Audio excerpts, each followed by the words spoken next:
ভয় ভয় পেও না। এক সত্য ঘটনা বলবো। তামিলনাড়ু আসানসোল থেকে লিখে পাঠিয়েছে আমার সাবস্ক্রাইবার, তোমার আমার সকলের বন্ধু, এখন কর্পোরেশন ব্যাংকে কর্মরত। ভয় পেও না। ঘটনাটা হচ্ছে তামিলনাড়ুতে ভুতুড়ে আদালত। এক সত্য ঘটনা। যিনি উপলব্ধি করেছেন তার নাম আপ্পারাও। আপ্পারাওর বয়স এখন 75-এর গোড়ায় এখন তার বয়স। তার ছেলে গুরুস্বামী আসানসোলে বাড়ি, কলকাতা কর্পোরেশন ব্যাংকে কাজ করে। এখানে হোস্টেলে থাকে, ছুটির দিন আসানসোলে বাড়িতে যায়। তা গুরুস্বামী লিখেছে তার বাবার জীবনের একটি ভৌতিক সত্য কাহিনী। সে কাহিনীটা গুরুস্বামী লিখেছেন যে, চ্যাটার্জিবাবু, আপনি যদি আপনার মুখ দিয়ে এই ঘটনাটা শোনান তাহলে আমরা খুব আনন্দিত পাব। আপনার গলার ভয়েসে এই ঘটনাটা যদি আমরা সকলে শুনি, আমার আসানসোলবাসীরা শোনে, তামিলনাড়ু আমার আশেপাশে যারা কিছুটা বাংলা বোঝে তারাও আপনার স্টোরি নাকি শোনে। সবাই না বুঝলেও কিছুটা ওইখানে বাঙালি পরিবারও আছে, তারা আপনার গল্প খুব উপভোগ করে। তাই আপনার মুখ থেকে এই ঘটনাটা ওনারাও শুনতে চেয়েছেন। শুনুন সেই ঘটনা যা আপ্পারাও তার ছেলেকে বলেছিল গুরুস্বামীকে। ভয় পেও না। তামিলনাড়ুর সেই ভৌতিক কাহিনী, ভুতুড়ে আদালত। আপ্পারাও একটি কোর্টে, তামিলনাড়ুতে একটি কোর্টে কর্মরত ছিলেন। তার দায়িত্ব ছিল সকালবেলা সমস্ত কোর্টের দরজা খুলে কোর্টের ভেতরটা পরিষ্কার পরিচ্ছন্ন করে, জাজেদের টেবিল পরিষ্কার করে, উকিল সাহেবের, কোর্ট অফিসারদের টেবিল সব জিনিসপত্র গুছিয়ে রেখে দেওয়া এবং ঘর পরিষ্কার করে আবার ঘরে সন্ধেবেলা লক দিয়ে দেওয়া।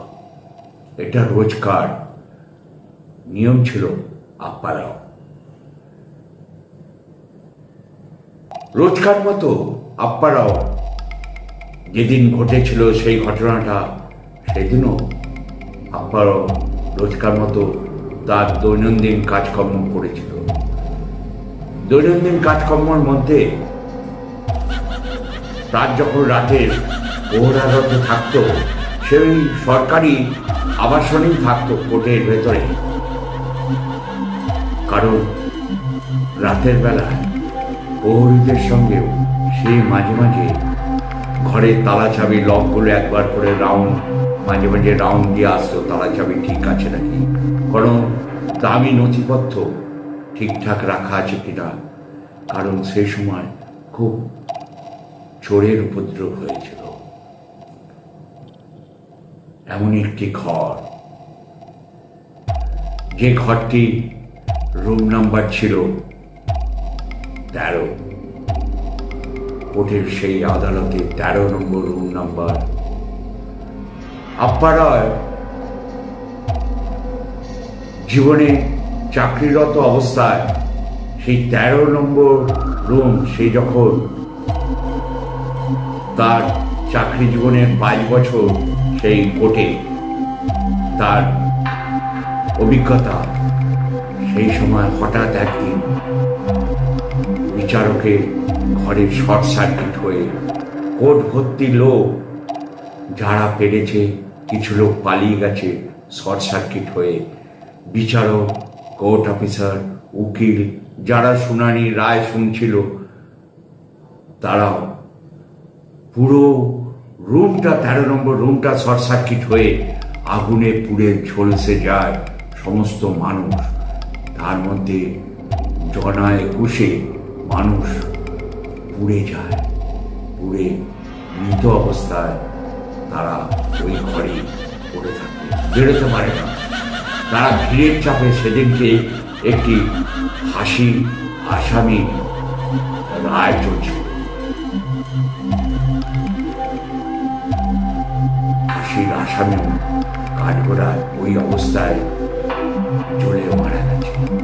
প্লাস বিচারক, উকিল, কোর্ট অফিসার, যারা রায় ঘোষণা শুনবার জন্য দরজা রুদ্ধদ্বার বন্ধ করে ঘোষণা চলছিল, তখন তারাও ভেতর থেকে বাইরে বেরোতে পারেনি। কিছু লোক দরজা ভেঙে বেরোতে পেরেছে, বাকি লোক আটকে গেছিল শর্ট সার্কিট হয়ে, তারা আর বেরোতে পারেনি। তাদের মধ্যে 21 জন লোক উড়ে মারা গেছিল সেই 13 নম্বর রুমে।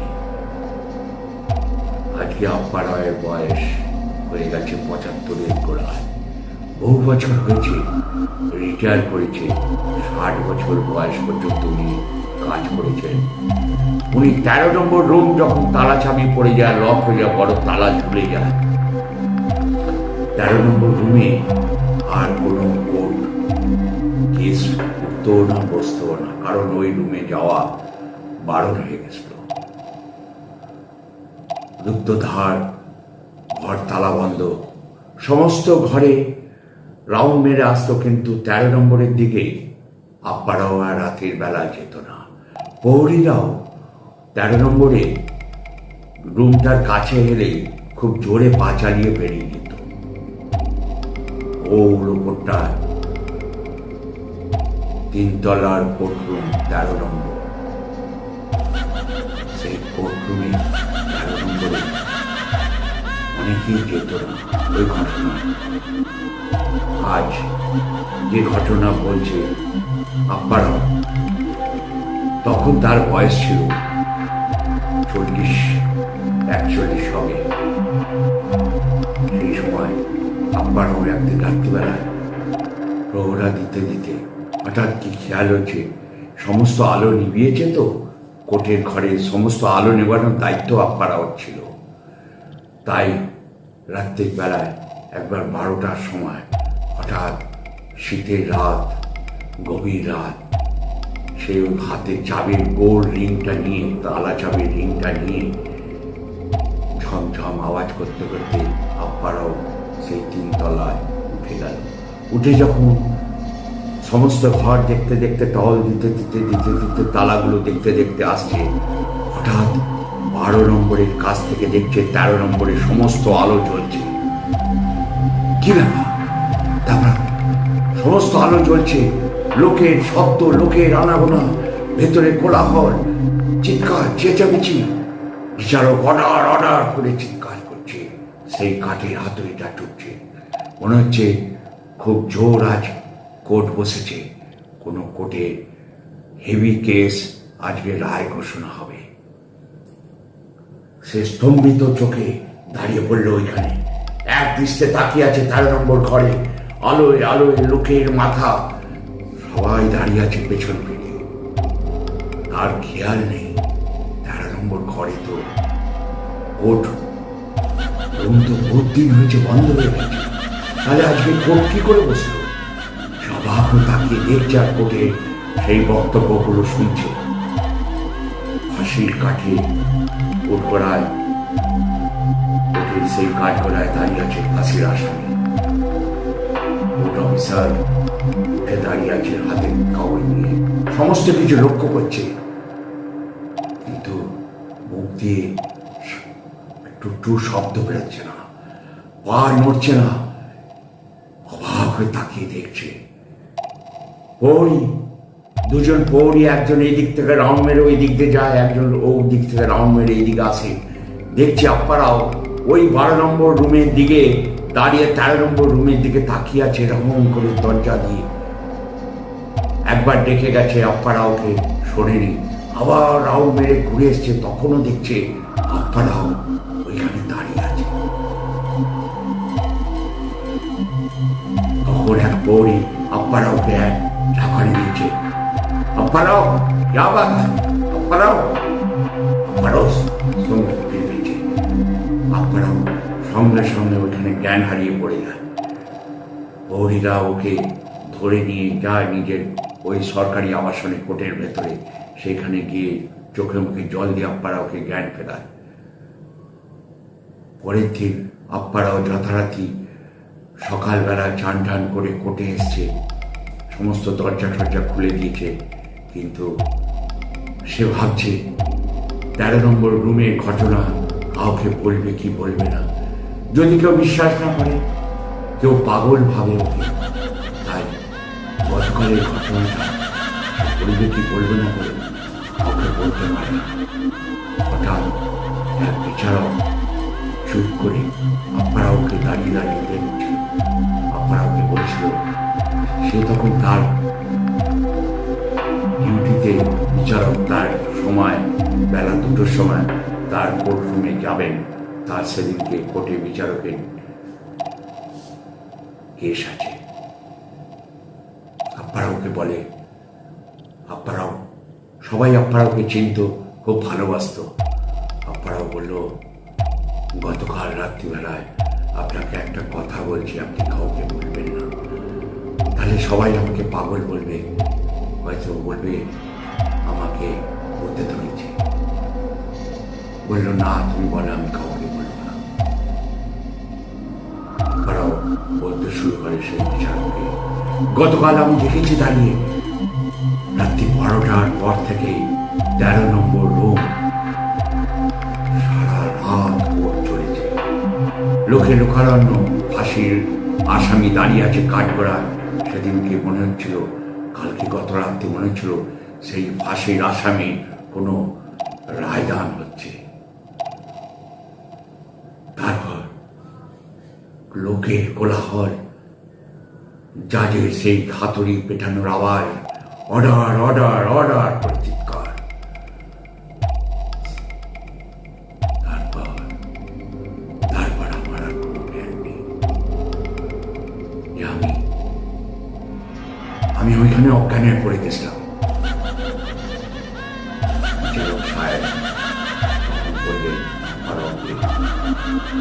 তুমি যা দেখেছ এটা সত্য।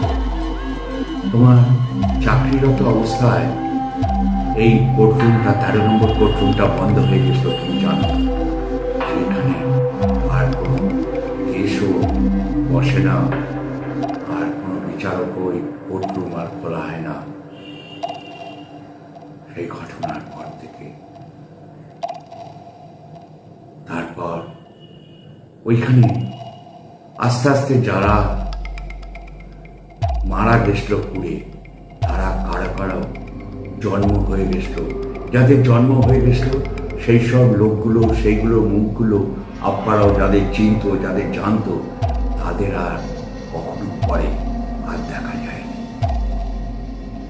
মানুষ জন্মে গেলে না, সেই যাদের পুরানো স্থান, কর্মের জীবন, এক নাগারে চাকরি করে গেছে, সেই জীবনের সেই জায়গাটার মায়া ছাড়তে পারে না। এখনো তাদের আত্মা সেখানে ঘুরে বেড়ায় এই কর্মরত স্থানে। আপ্পারাও এটা তার ছেলেকে বলেছিল। তারপর কি করে কথাটা 5 কান হয়ে গেল, সেই কোর্টে 13 নম্বর ঘরটা অনেকের কাছে একটা আশ্চর্য জায়গা হয়ে গেল। অনেকেই যারা এই কোর্টে কোনো কাজে আসতো, একবার উঠে মেরে যেত 13 নম্বর ঘরের সেই দরজার তালা মারা জায়গাটায়, যদি কিছু দেখতে পায়। এটা একটা দর্শনীয় স্থান হয়ে গেল।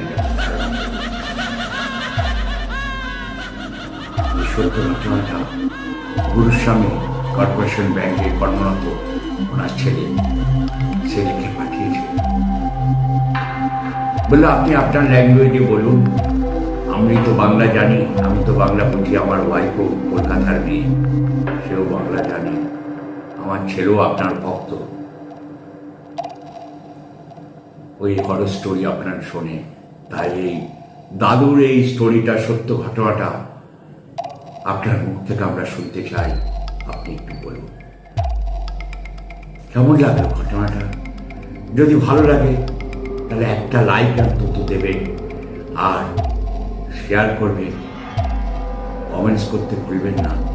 যারা আমার সাবস্ক্রাইবার নন, যারা আমার স্টোরিগুলো শুনছে, তারা যদি একটা সাবস্ক্রাইব করে, মনে করব আমার জীবনে একটা পাওনা উপহার। এই উপহারটা আমি কিন্তু আগামী দিনে আবার এরকম ভৌতিক সত্য কাহিনী নিয়ে আপনাদের সামনে হাজির হব। সবাই ভালো থাকবেন। তবে হ্যাঁ, কি জানি আমার কি অপরাধ, আগে এত ভিউ হতো, এখন ভিউয়ের সংখ্যাও আমার আস্তে আস্তে কমে যাচ্ছে। আমার অপরাধটা আমি বুঝতে পারলাম না। ইউটিউব কারো কাছে পাঠাচ্ছে না পাঠাচ্ছে না তাও বুঝতে পারছি না। যদি পারেন আপনারা একটু সহযোগিতার হাত বাড়িয়ে দেবেন, একটু বন্ধু বান্ধবের কাছে শেয়ার করবেন, যদি আমার এই সত্য কাহিনীগুলো একটু সবাই শুনে, সবাই ভালো থাকবেন।